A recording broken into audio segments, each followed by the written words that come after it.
Hi, today we are going to take a look at another type of mixtures that is called colloids.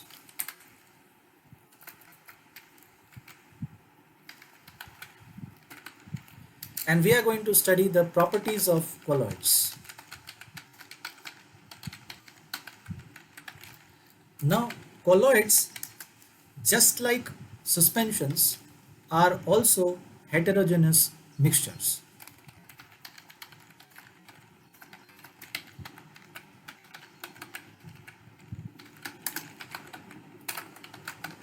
That is, the constituents of this kind of mixture are not in the same ratio throughout the volume of the mixture.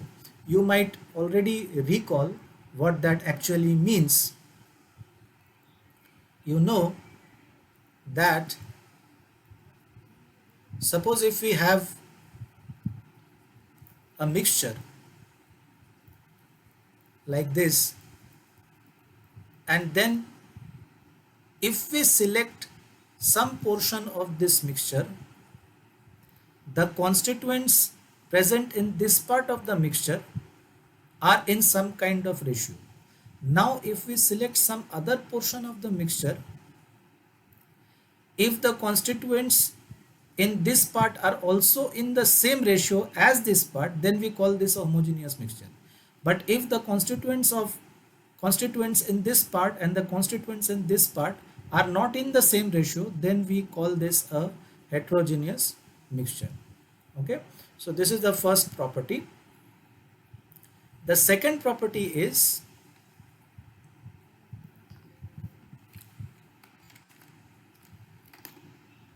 the particles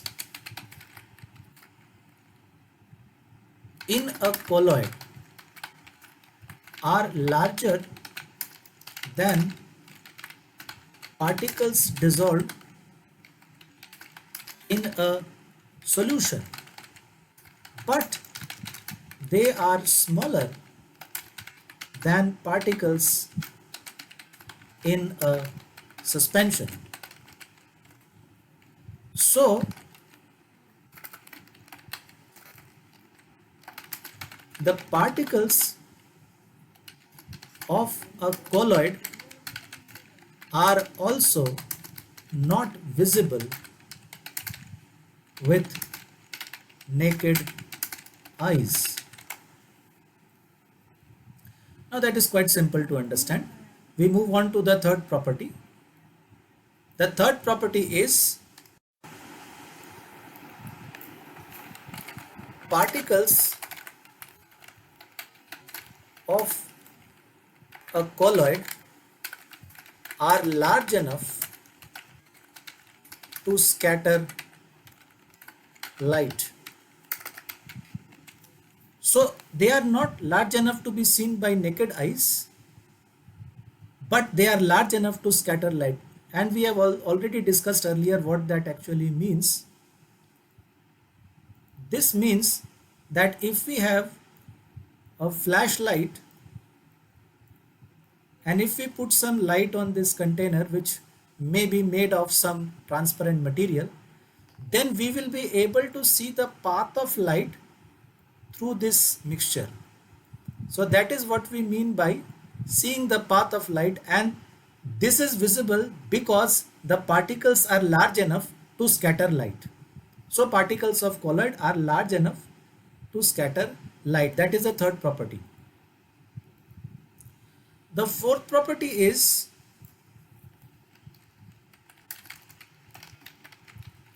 particles of a colloid do not settle down when left undisturbed for some time. So that means that if you have these particles over here, suspended here, the particles, then if you leave this mixture for some time, you will not see the particles coming to the bottom. That will not happen.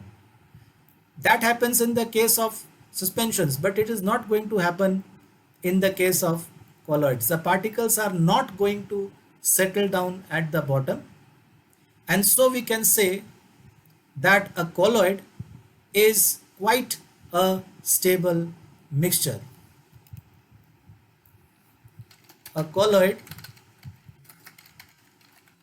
is a stable mixture. And now we come to the final property, and that is